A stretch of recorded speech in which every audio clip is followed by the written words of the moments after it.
So I decided to head on out to the river and spend a few days and just check and see how everything was going. It had been about 3 weeks since I visited last, and it was raining on and off while I was there. So in between the rain, I would harvest bush beans. Y'all know how hard it is to harvest bush beans. You have to bend over, and it certainly is easier to harvest pole beans. At any rate, I also took advantage of the wet soil and did some weeding, which is desperately needed in the middle of July.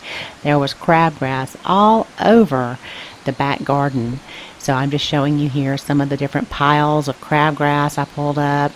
And so I cleaned it up pretty good. I want to go ahead and show you this garden first, then I'll head around to the front and show you the little square foot garden. So the little purple coneflowers, we also call that echinacea. It's really blooming beautifully right now. It has a very bright pink color. The sweet potatoes seem to be doing okay. They're vining out a little bit. And then my tomatoes, I have a couple here. I want to go ahead and take those home with me. I did this harvest right before I left. If you're new to my channel, I don't live here. I only visit about every 3 weeks or so. And so I want to go ahead and get these. There is some yellowing of the leaves, but that seems to be pretty typical for this time of year when there's a lot of rain. And I've been checking my jade bush beans every day for the past 3 days since I've been here, just to see if any are maturing, and I'll take those with me as well. I've already picked about 2 gallons, and I gave 1 gallon to my neighbor, who is kind enough to watch after the place when we're not here. He also cuts the grass, and he loves the jade bush beans. I'm just, like I said, continually checking the bush beans, because those can mature overnight, it seems sometimes, just like zucchini or squash or cucumbers. So I'll just grab them. Every time I come out to the garden, I grab a few and take those home. Overall, though, I don't think the peppers are doing as well. Maybe they'll spring up here and do better in August. The ones I have growing at home are certainly doing much better. And then I have the candy roaster squash that is growing all the way across the garden and across the strawberry patch. And so I did see 1 squash on there. So I want to go ahead and get that, because it looks like maybe a vine borer has gotten into the vine, because the leaves are wilting over and the vine is turning yellow. So anyway, here is my Uncle Mark Bagby heirloom tomato, and it seems to be doing really well. It's been a pretty picky plant for me in the past, but this year it's doing great, and I've been supporting it by weaving it in and out of this archway. These are really nice for tomato trellises, and so I have some pretty mature fruit on there, but they're not red yet, so maybe my next visit back I can pick those. And then the Cherokee Purple on the other side of the arch is doing great. Looks like I have a couple I can take home with me.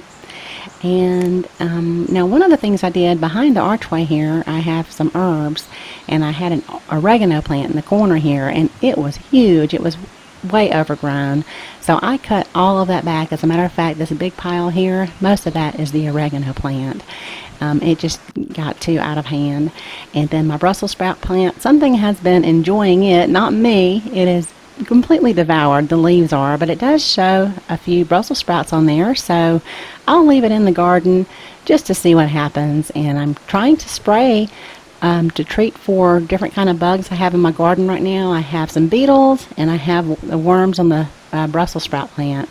So over here is my zucchini plant. It has been doing really well, not affected by any kind of powdery mildew or downy mildew. However, I have seen the spotted squash beetle on here. It's spotted just like a good ladybug, but it's not a good ladybug. This one will spread disease throughout your garden, especially your squash plants. And so I've been spraying for this, and I've been hand picking them also.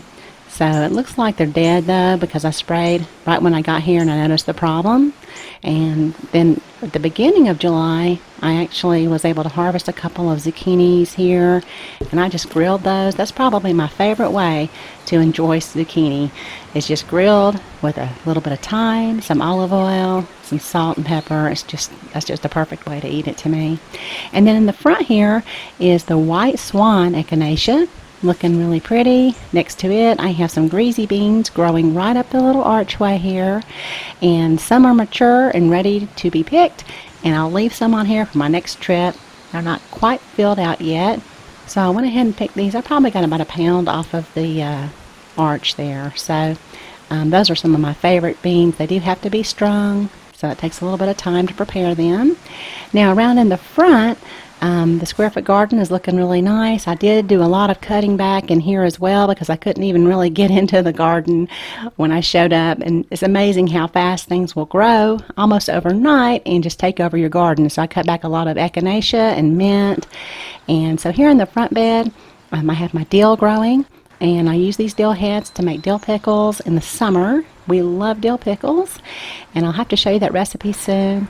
It looks like I have some mature carrots here that I can go ahead and harvest some of these.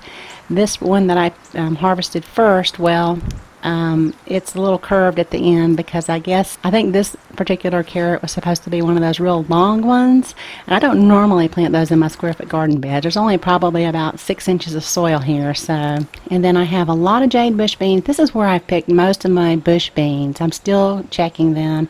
I have another Uncle Mark Bagby tomato plant back here, and what I've been doing with my tomato plants in this garden is just trimming off the branches at the bottom just to kind of help the air circulation, and also so that those branches don't grow over the bed. I want the branches to grow up and through the fence, so that makes it a little bit neater. And I don't remember what kind of flower this is. I threw out some seeds early in the spring, and it's a beautiful little pink flower. Maybe some of you can help me with that. And the leaves on it look a lot like a fern. And then I have over here some more green beans, and then in the back this little tomato plant is called a Thai pink egg. Looks just like a little egg. I'll go ahead and take the ones that are just starting to blush with me. Those can ripen up when I get home. And then I have a couple of cucumber plants growing right up the fence as well, but they don't look to be too healthy. Over here on my bush beans, I noticed a Mexican bean beetle, so I just wanted to let you know those do look like ladybugs, good ladybugs, but they're not the good ones, okay? The good ones are the dark red, the ones I'm picking off of my beans and my cucumbers and my squashes. Those are more orange. I actually did a video on those insects, and so I'll leave a link to it below the video if you'd like to check it out. And then back here in this corner I have more carrots, some amaranth, some more turnip greens, and then this bed is a fennel plant. And since I left, and over the past 3 weeks, the fennel matured and I missed the harvest time, so it went to seed, which is great because I love to cook with fennel seed. That's probably one of my favorite spices. So I'll go ahead and let that mature. And then over here on the left of the bed are more beans, and so I have a lot of beans. And then in the middle, in the little rocky area, I planted a lot of zinnias along with the African blue basil and some more amaranth. So this is what I'm going to take home with me, and a lot of little tomatoes, the greasy beans. I have the fresh picked jade that I just picked those, and then some that I've been picking over the past 3 days, plus I gave a gallon away to my neighbor. I have the carrots, and then looks like 2 little eggs, and those would be the Thai pink eggs. And I also went ahead and got that candy roaster. And the first thing I did was make a great big tomato salad. I didn't have my blue cheese crumbles, which is what I normally like to put in it, so I added some fresh mozzarella cheese, and it was wonderful. And I'll also go ahead and leave you a link to that video. And so there you go. If you have any questions or comments, please leave them down below the video. Thank you so much for watching, and don't forget to check out my playlist section on my channel. Over there I have a lot of different videos as far as recipes, ways that you can use what you're growing in your garden, and along with gardening tips and other gardening information. Thanks so much for watching, and y'all have a beautiful day.